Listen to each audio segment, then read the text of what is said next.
Olá, sejam muito bem-vindos à nossa conversa. Hoje, a gente vai mergulhar fundo em uma das passagens, para mim, mais ricas e transformadoras dos evangelhos, a cura do cego de nascença, lá em João capítulo 9. Uma história cheia de camadas, né? Muitas. E para nos ajudar a desembrulhar essas camadas, nós temos aqui uma série de fontes, comentários bíblicos, análises histórico-culturais. O nosso objetivo é ir além do milagre físico em si. É explorar as perguntas profundas que essa história levanta, sabe? Sobre sofrimento, sobre fé e principalmente sobre quem é Jesus. Exatamente. Então vamos começar situando a cena. O texto diz que Jesus está passando, e ele vê um homem cego de nascença. E a primeira reação dos discípulos é fazer uma pergunta. Uma pergunta que, para os nossos ouvidos hoje, soa até um pouco dura. Muito. Eles chegam e perguntam: Mestre, quem pecou, este homem ou os pais dele, para que ele nascesse cego? É uma pergunta que já chega com uma tese, né? Ela parte do princípio de que aquele sofrimento é uma punição. A única dúvida é de quem é a culpa. Isso. Mas a resposta de Jesus, ela vira essa lógica de ponta cabeça. Ele diz: nem ele pecou, nem seus pais, mas foi para que se manifestem nele as obras de Deus. Uma resposta que muda toda a perspectiva. Totalmente. E a partir daí, a ação se desenrola de um jeito muito particular. Ele cospe no chão, faz lodo com a saliva, aplica nos olhos do homem e dá uma ordem bem específica. Vai, lava-te no tanque de Siloé. E o homem vai. Ele obedece. Vai, se lava e volta vendo. Pela primeira vez na vida dele. Imagina a cena. A reação das pessoas é de espanto, de confusão. Os vizinhos ficam tipo, é ele, outros não, mas parece com ele. A mudança foi tão radical que a própria identidade dele é colocada em dúvida. Mas o próprio homem encerra o debate. E o primeiro testemunho dele é super simples, né? Bem factual. Mas antes da gente entrar nisso, acho que precisamos entender o cenário. Onde isso tudo está acontecendo? O cenário é fundamental.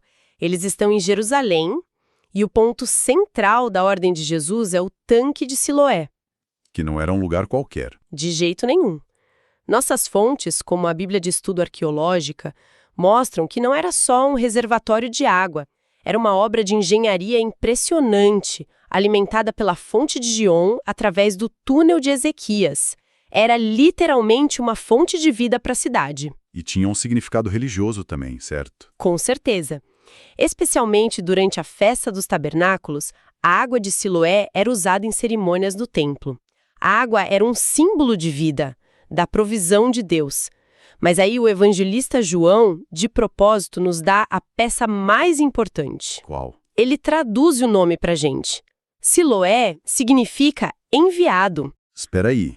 Então, Jesus, que se identifica o tempo todo no Evangelho de João como o enviado do Pai, envia um homem para ser curado num tanque chamado enviado. Exato. Isso não tem como ser coincidência. É quase como um letreiro de neon piscando na cena. Essa é a intenção. João está costurando o significado teológico na própria geografia do milagre. O lugar não é aleatório. O lugar reforça a mensagem sobre quem é Jesus. Entendi. Mas para a gente entender o impacto da resposta de Jesus, a gente precisa voltar para a pergunta dos discípulos. Sim, para aquela mentalidade. Essa ideia de conectar diretamente sofrimento com pecado. De onde isso vinha? Porque, como eu falei, soa muito duro para nós hoje. Sim, e esse é um ponto-chave. O comentário bíblico-cultural, por exemplo, explica que essa não era uma ideia qualquer. Era uma crença muito enraizada na teologia popular da época. A lógica era qual? A lógica era meio direta. Se Deus é justo, o sofrimento tem que ser consequência de um pecado. E uma doença de nascença, bem, só podia ser por causa do pecado dos pais, ou então, e aí a especulação ia longe do pecado da própria pessoa, ainda no ventre. É quase uma tentativa de criar um sistema de causa e efeito para explicar o sofrimento no mundo, sabe? Para manter as coisas organizadas. Exatamente. Então, a pergunta dos discípulos não vem necessariamente de uma falta de compaixão, mas de um debate teológico da época. Eles estavam tentando encaixar aquele homem nas suas caixinhas. E é por isso que a resposta de Jesus é tão revolucionária. Totalmente. Ao dizer nem ele pecou, nem seus pais, Jesus não só absolve a família, mas ele destrói a premissa da pergunta. Ele quebra essa equação simplista de que sofrimento é igual a punição. E aqui a história fica ainda mais profunda, porque Jesus não só nega a causa, ele apresenta um propósito totalmente novo. Sim. Ele diz que a cegueira aconteceu para que se manifestem nele as obras de Deus. Ele muda o foco do passado, do porquê, para o futuro, para o para quê. Essa é a grande virada de chave da passagem inteira. Comentaristas de todas as épocas, de Calvino a MacArthur, todos concordam nesse ponto. Jesus redireciona a conversa inteira. A condição daquele homem deixa de ser um beco sem saída. E se torna um palco. Um palco para a revelação da glória de Deus. O sofrimento dele, em vez de ser um sinal de juízo, se torna um sinal do poder redentor de Deus. O que se conecta perfeitamente com o que ele diz logo em seguida. Enquanto estou no mundo, sou a luz do mundo. Uma parábola em ação. Ele está prestes a mostrar de forma concreta o que significa ser a luz que entra na escuridão. Ele não só fala sobre a luz, ele age como a luz. A cegueira do homem é a escuridão literal.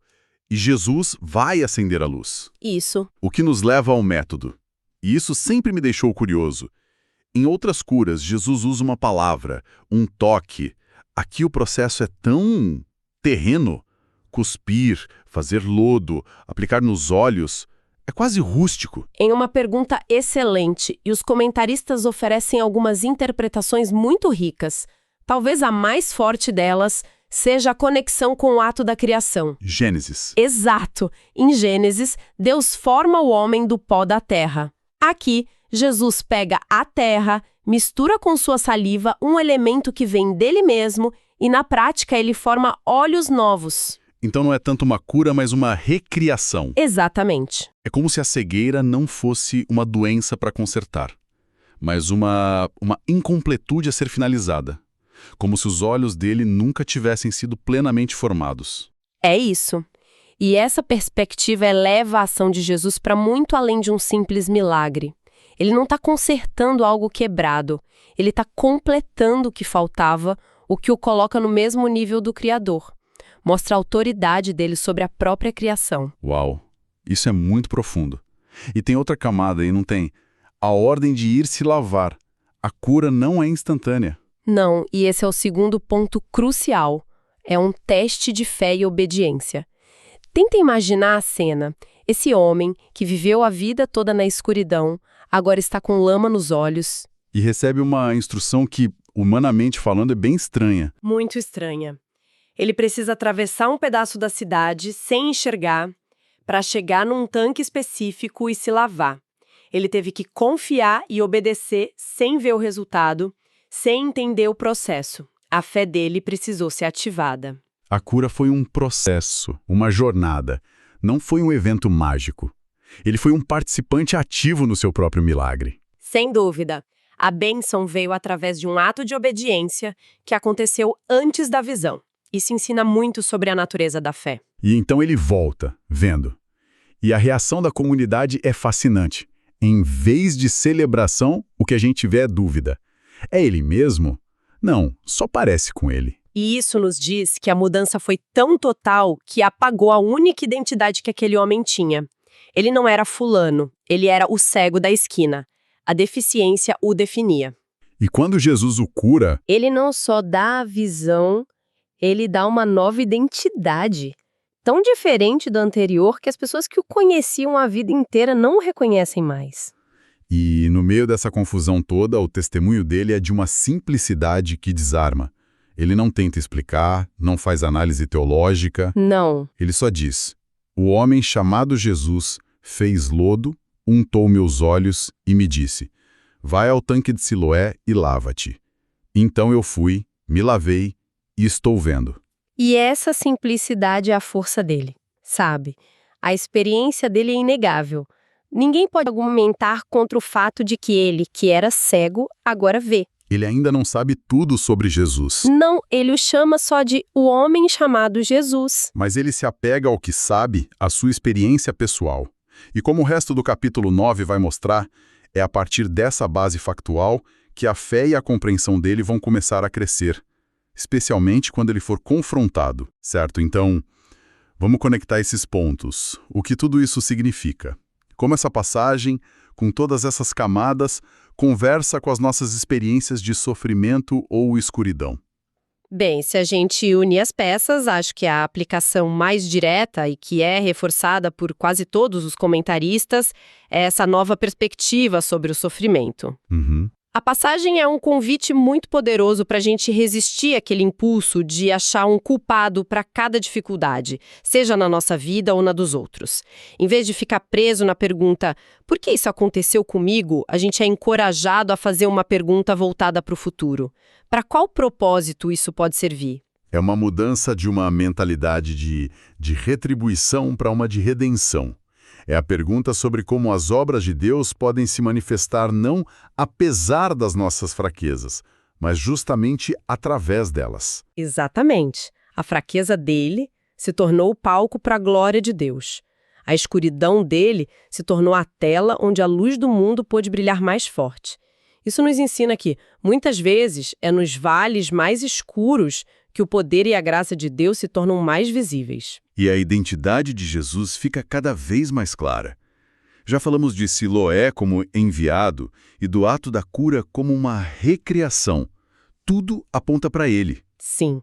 Cada detalhe serve para responder aquela pergunta fundamental do Evangelho de João. Quem é Jesus? Ele é o enviado do Pai. Ele é a luz do mundo, ele é aquele com poder de criador para fazer tudo novo. O milagre não é só um ato de compaixão por uma pessoa. É uma autorrevelação. É uma autorrevelação da natureza e da missão divina de Jesus para todo mundo. A cura do homem é um sinal que aponta para o curador. Ok, vamos organizar as ideias principais. Primeiro, Jesus desafia uma teologia simplista que liga todo sofrimento a um pecado, mudando a pergunta de por quê para quê. Correto. Depois, vimos que o milagre em si é carregado de um simbolismo muito profundo. O método, o lodo, aponta para um ato de nova criação. E a ordem de se lavar em Siloé, o enviado, não só testa a fé, mas revela a identidade do próprio Jesus. Isso. E, por fim, o testemunho do homem. Ele começa com uma simplicidade factual, apegado à sua experiência, e essa se torna a base sólida para uma jornada de descoberta espiritual. Ele é um modelo de como a experiência com a graça pode ser o ponto de partida para uma fé que se aprofunda. Exato. Uma excelente questão para levarmos conosco. Agradecemos muito a sua companhia nesta conversa.